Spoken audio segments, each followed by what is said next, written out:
Urged people for many, many years to be creative, to value their passions in life, because I assume, based on my understanding of things, that it's going to make a drastic difference in everything that society expects you to do. My name's Turab. I make emotional intelligence videos every day. The idea is to convince you that you can do whatever you want in this life. Really. And today I'm going to talk about the pursuit of creativity and how very, very important it's been in my life. I'm going to go through a couple of these paintings that I've made and try to explain to you that the process of creating can be incredibly therapeutic and also give us a sense of identity. There was a friend of mine that I had a conversation with a while back, phenomenal musician, in my opinion, makes absolutely great grooves, absolutely great progressions, really deep music. He said to me that there's a tickle that I feel, a brain tickle that I feel when I listen to certain music, when I listen to parts of music. He's a bass player, I'm a drummer. And so it has to do with rhythm, but it has to do a lot with melody because he's classically trained as well. And he says that I often don't know how to say these things, how to put them into words, to communicate with people what I want. And I said to him that I believe the pursuit of a creative individual is every single creative person, every single person that doesn't even necessarily consider themselves creative, but considers themselves an individual, has a perception of life that gives them that brain tickle every now and then. At least I hope so. If you're living life for the sake of loving life, then this brain tickle is necessary. The idea is to get our communication to a point either through the depth of our creativity or through our enunciation, our ability to communicate verbally, to the point where the observer gets an understanding of what that brain tickle is for us. Perhaps gets hit by the ripple of our creativity, of our perception. So today I'm gonna go over some of these paintings that I've been painting for 10 years now. My aunt started me out in California in her little garage out back, her shed. And since then I think she's stopped painting, but painting's kind of run in my family for a long time, creativity in general. My father used to make these amazing sketches. My mom is big into fashion. So necessarily, genetically speaking, and also environmentally speaking, I am inclined to be someone that's visually particularly motivated. Music, I can talk about another time, but this is a painting that I made. I don't know when I made this. I think it was in my college years when I made this painting. And this one is called Ether, and is actually the cover art for my second album, Ether, that I produced and kind of created on my own. The idea of the ether, I guess I'll look at this while I talk about it. The idea of the ether is something, it's the in-between, the things that connect us all. And I've said for many years, jokingly, that when people ask me where I'm from because I've moved so much in my life, I say I'm from the ether. And this to me is kind of a galactic, a cosmic, a spiritual kind of space in life that I think a lot of people aim to exist in when life gets difficult, when things are incomprehensible, when we need peace. Although it seems like a very chaotic painting, and it probably is. A lot of textures to it too. I don't know if you can see this, but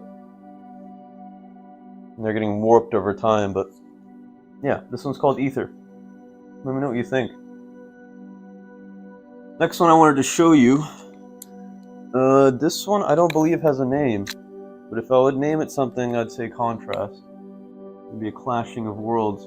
This is a painting that I made a long time ago, probably in my sophomore year of college. I'm 27 now, so you can do the math. And this one was supposed to be about, essentially, the colliding of structure. So this is supposed to be kind of buildings falling apart, and with chaos, with darkness. And there's my handprint up here. Oftentimes when I look at my abstract paintings, it's difficult to come up with meaning, so I'm kind of just riffing right here. And then this is supposed to be the soul, the kind of culmination of all of these things. Now the color scheme is really weird, and that's the case for a lot of my paintings because, frankly, I never gave a shit about color. I just kind of gave a shit about how it felt. So the idea here is everything is kind of coming together. My hand's in there, so it's a part of me. I guess it represents Turabify in a way, because the colors are very reminiscent of what we've come up with for the brand, which you'll see eventually. But yeah, this is a little painting, and I paint them oftentimes in a way that you can turn them in any particular direction and use it as you see fit. Next one here is quite a heavy painting. I got a spider in the back here. This one has many layers on it, and it's not my favorite piece, I'm not gonna lie. It's a little disjointed, like most of my artwork.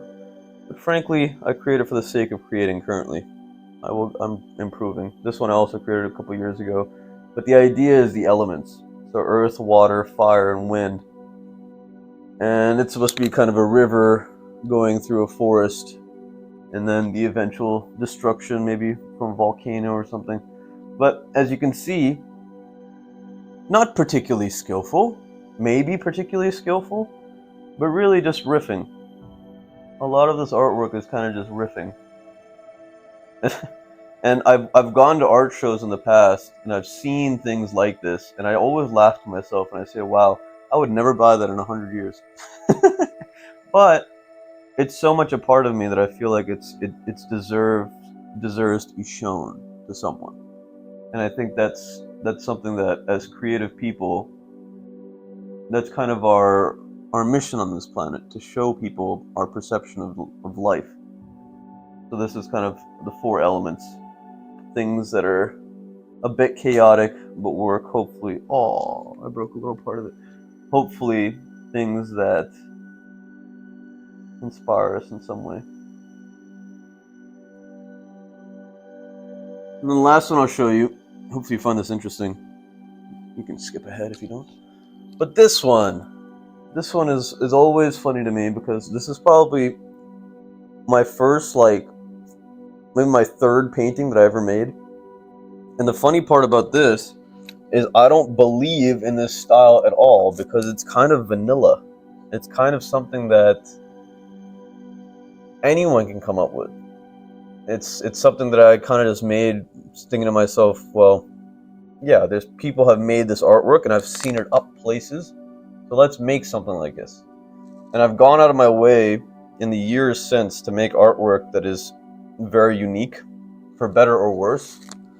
I suppose this will change over time, but yeah, this was up in my brother's house for a while. It's funny. Family is a beautiful thing. If they love you enough, they'll support you in whatever bullshit you decide to do. But yeah, this is some artwork. This doesn't have a name either. It doesn't even have a date on it. I should probably start dating my artwork so I know. But yeah, there you go. So beyond me trying to explain to people how to live more satisfying lives, I'm attempting to be a child at heart. I'm attempting to explore the condition of the human soul through my experience. Artwork's been a big part of that. So hopefully you enjoyed this. Smash that thumbs up button if you made it all the way through. Subscribe. Send it to someone who is struggling with trying to put their contrasting worlds together, trying to create an identity for themselves, trying to figure this life out. And if you have some time, check out this video right here. Made it a long time ago. It talks about creativity as well. Actualize your potential catalyst.